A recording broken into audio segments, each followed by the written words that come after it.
एक गांव में शांति देवी नाम की एक बूढ़ी औरत रहती थी। वह बहुत नेक दिल और शांत स्वभाव की थी। उनके पति का देहांत हो चुका था और वह अपने इकलौते बेटे आकाश और बहू नेहा के साथ रहती थी। नेहा स्वभाव से बहुत कठोर और अहंकारी थी। उसे अपनी सास से बिल्कुल भी प्यार नहीं था, बल्कि वह उन्हें बोझ समझती थी। आकाश अपनी माँ से बहुत प्यार करता था, लेकिन वह अपनी पत्नी के आगे मजबूर था। नेहा ने धीरे धीरे शांति देवी का जीना दुश्वार कर दिया। वह सुबह से शाम तक उनसे घर के सारे काम करवाती, भरपेट खाना नहीं देती और बात बात पर ताने मारती रहती। शांति देवी चुपचाप सब सहती रहती, क्योंकि वह अपने बेटे का घर टूटने नहीं देना चाहती थी। एक दिन शांति देवी की तबीयत बहुत खराब हो गई।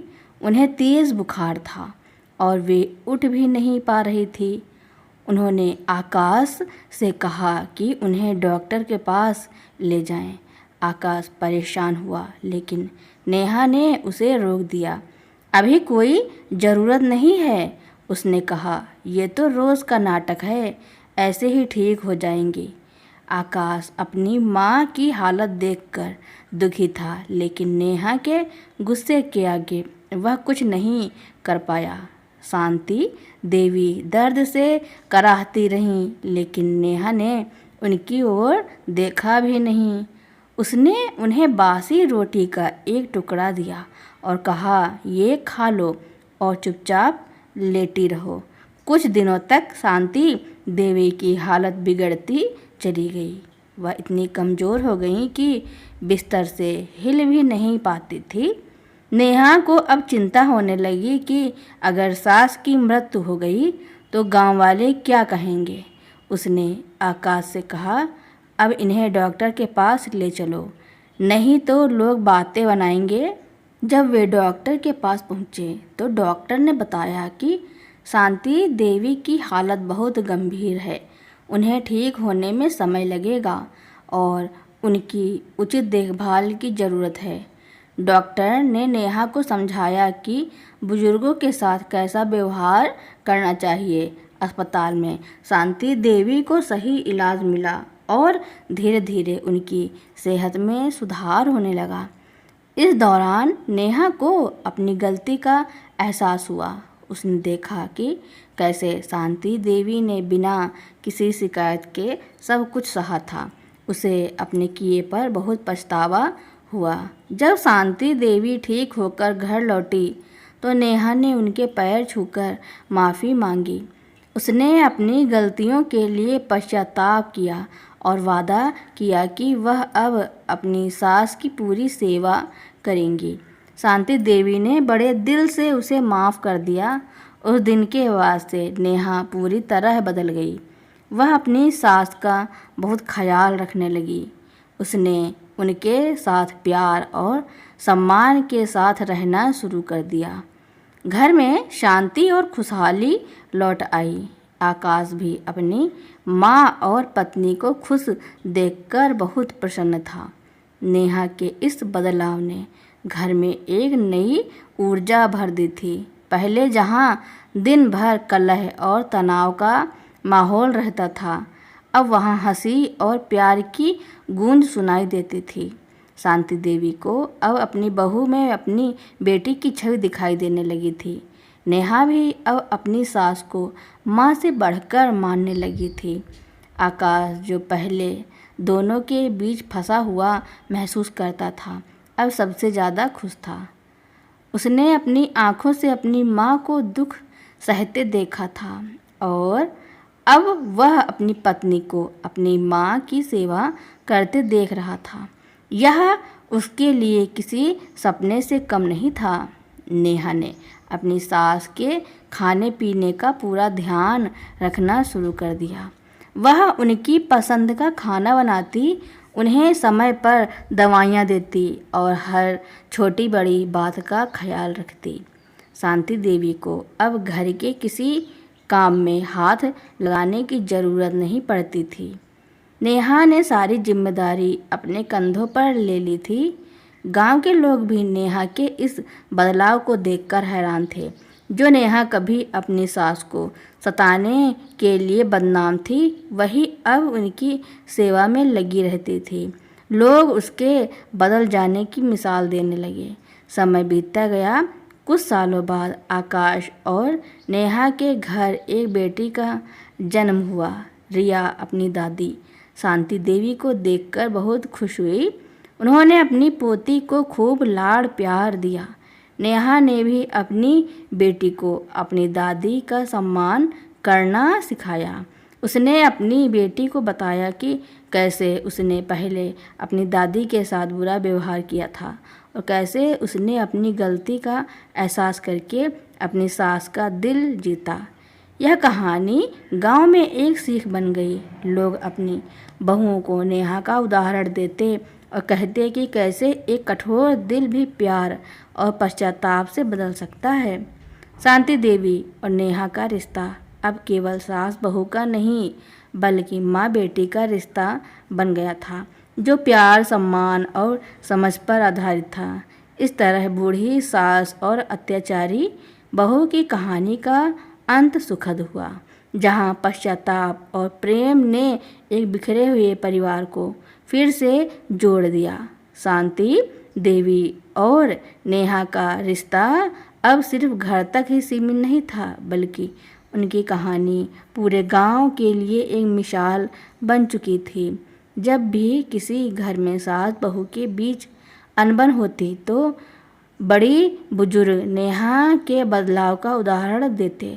देखो, नेहा जैसी कठोर बहू भी बदल सकती है, तो तुम क्यों नहीं? वे अक्सर कहते थे। नेहा ने अपनी गलती से सीखा और इस अनुभव को दूसरों के साथ भी साझा करने लगी। वह अक्सर गांव की अन्य बहुओं को समझाती कि बुजुर्गों का सम्मान करना कितना ज़रूरी है। वह कहती, आज हम बहू हैं, कल सास बनेंगे। जैसा व्यवहार हम अपनी सास के साथ करेंगे, वैसा ही हमारी बहुएं हमारे साथ करेंगी। उसकी बातों में सच्चाई और अनुभव की गहराई थी, इसलिए लोग उसकी बातों को ध्यान से सुनते थे।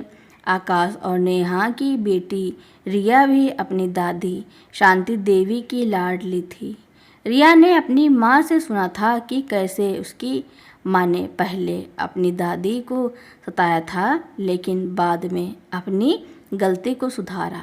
इस बात ने रिया को बचपन से ही बड़ों का आदर करने और गलतियों से सीखने की प्रेरणा दी। वह अपनी दादी के साथ समय बिताती, उनकी कहानियाँ सुनती और उनसे जीवन के अनुभव सीखती। समय के साथ शांति देवी की उम्र बढ़ती गई, लेकिन उनकी सेहत अच्छी रही। नेहा ने उनका पूरा ध्यान रखा। जब शांति देवी बीमार पड़ती तो नेहा रात रात भर उनकी सेवा करती। वह अब अपनी सास को अपनी माँ ही नहीं, बल्कि एक मार्गदर्शक भी मानती थी। एक दिन जब शांति देवी का अंतिम समय आया तो उन्होंने शांति से अपनी आंखें मूंद ली। नेहा और आकाश गहरे दुख में थे, लेकिन उन्हें इस बात का संतोष था कि उन्होंने शांति देवी की पूरी सेवा की थी और उन्हें ढेर सारा प्यार दिया था। गांव भर ने शांति देवी को नम आँखों से विदा किया और उनके जीवन की कहानी, खासकर नेहा के बदलाव की कहानी, पीढ़ियों तक याद रखी गई। शांति देवी और नेहा की कहानी सिर्फ एक सास बहू के रिश्ते की नहीं थी, बल्कि यह पश्चाताप, क्षमा और प्यार की शक्ति की कहानी थी, जिसने एक बिखरे हुए घर को फिर से खुशियों से भर दिया और समाज में एक नई मिसाल कायम की। शांति देवी के देहांत के बाद नेहा ने उनकी यादों को संजो कर रखा। वह अक्सर अपनी बेटी रिया को शांति देवी की कहानियाँ सुनाती। रिया ने अपनी दादी से न सिर्फ प्यार और सम्मान सीखा था, बल्कि यह भी जाना था कि कैसे अपनी गलतियों को सुधार कर एक बेहतर इंसान बना जा सकता है। यह सीख उसके जीवन का आधार बन गई। रिया बड़ी होकर एक समझदार और दयालु युवती बनी। उसने अपनी माँ नेहा और पिता आकाश की सेवा की। जब उसकी शादी का समय आया तो उसने अपने होने वाले ससुराल वालों को भी बहुत सम्मान से बात की। उसने सुनिश्चित किया कि उसका रिश्ता केवल पति के साथ ही नहीं बल्कि पूरे परिवार के साथ बने। रिया अपने ससुराल में भी अपनी दादी शांति देवी और माँ नेहा की सीखों को लेकर गई। उसने कभी भी किसी बड़े का अनादर नहीं किया और हमेशा सबके साथ प्यार और विनम्रता से पेश आई। उसके साथ जो शुरू में थोड़ी रूढ़िवादी स्वभाव की थी, धीरे धीरे रिया के व्यवहार से प्रभावित होने लगी। रिया ने अपने घर में भी वही सौहार्दपूर्ण वातावरण बनाया जो उसकी माँ ने शांति देवी के ठीक होने के बाद बनाया था। रिया ने अपने बच्चों को भी अपनी दादी और परदादी की कहानियाँ सुनाई। उसने उन्हें सिखाया कि कैसे परिवार में प्रेम और सम्मान का महत्व होता है और कैसे एक गलती को स्वीकार करके उसे सुधारा जा सकता है। इस तरह शांति देवी से शुरू हुई क्षमा और प्रेम की विरासत नेहा और फिर रिया के माध्यम से पीढ़ी दर पीढ़ी चलती रही। यह कहानी सिर्फ एक सास और बहू के रिश्ते की नहीं रही बल्कि यह एक पारिवारिक मूल्य बन गई। शांति देवी की सहनशीलता, नेहा का पश्चाताप और रिया की समझदारी ने एक ऐसे परिवार की नींव रखी जहां प्रेम, सम्मान और क्षमा को सबसे ऊपर रखा जाता था। यह कहानी गांव में ही नहीं बल्कि आसपास के क्षेत्रों में भी एक मिसाल बन गई कि कैसे अच्छे संस्कार और रिश्तों की कद्र करने से जीवन में सुख और शांति आती है। यह कहानी इस बात का प्रमाण है कि भले ही जीवन में मुश्किलें आएं, लेकिन प्रेम और सकारात्मकता से उन्हें पार किया जा सकता है और यह विरासत पीढ़ियों तक जीवित रह सकती है। रिया का जीवन अपनी दादी शांति देवी और माँ नेहा की शिक्षाओं का जीता जागता प्रमाण बन गया था। उसने न केवल अपने ससुराल में सौहार्द स्थापित की बल्कि अपने समुदाय में भी सकारात्मक बदलाव लाने में महत्वपूर्ण भूमिका निभाई। रिया ने गांव की महिलाओं के लिए एक समिति का गठन किया। इस समिति का मुख्य उद्देश्य बहुओं को अपनी सास और परिवार के अन्य सदस्यों का सम्मान करना सिखाना था। वह अपनी माँ नेहा के साथ मिलकर बैठकें करती जहाँ वे अपनी कहानी साझा करती और बताती कि कैसे प्रेम और समझदारी से हर रिश्ते को मजबूत बनाया जा सकता है। नेहा ने अपनी गलतियों को खुलकर स्वीकारा जिससे अन्य बहुओं को भी अपनी बात कहने और समस्याओं का समाधान खोजने का साहस मिला। इस समिति के प्रयासों से गांव में सास और बहू के झगड़े काफ़ी कम हो गए। आपसी समझ और सम्मान का माहौल बना। रिया ने यह भी सुनिश्चित किया कि बूढ़े माता पिता को कभी अकेला महसूस न हो। उसने गांव में एक वरिष्ठ नागरिक केंद्र स्थापित करने में मदद की जहां बूढ़े लोग एक साथ समय बिता सकते थे, अपनी कहानियां साझा कर सकते थे और विभिन्न गतिविधियों में भाग ले सकते थे। यह केंद्र शांति देवी की याद में बनाया गया था जहां उन्हें याद किया जाता था कि कैसे उनकी सहनशीलता ने एक घर को बचाया था। रिया के बच्चे जो अब बड़े हो चुके थे अपनी माँ और नानी से बहुत प्रभावित थे। उन्होंने भी परिवार की इन महान परंपराओं को आगे बढ़ाया।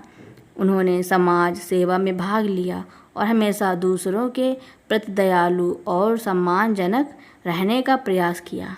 इस तरह शांति देवी, नेहा और रिया की कहानी सिर्फ एक पारिवारिक गाथा नहीं रही बल्कि यह पीढ़ी दर पीढ़ी हस्तांतरित होने वाली एक सामाजिक शिक्षा बन गई।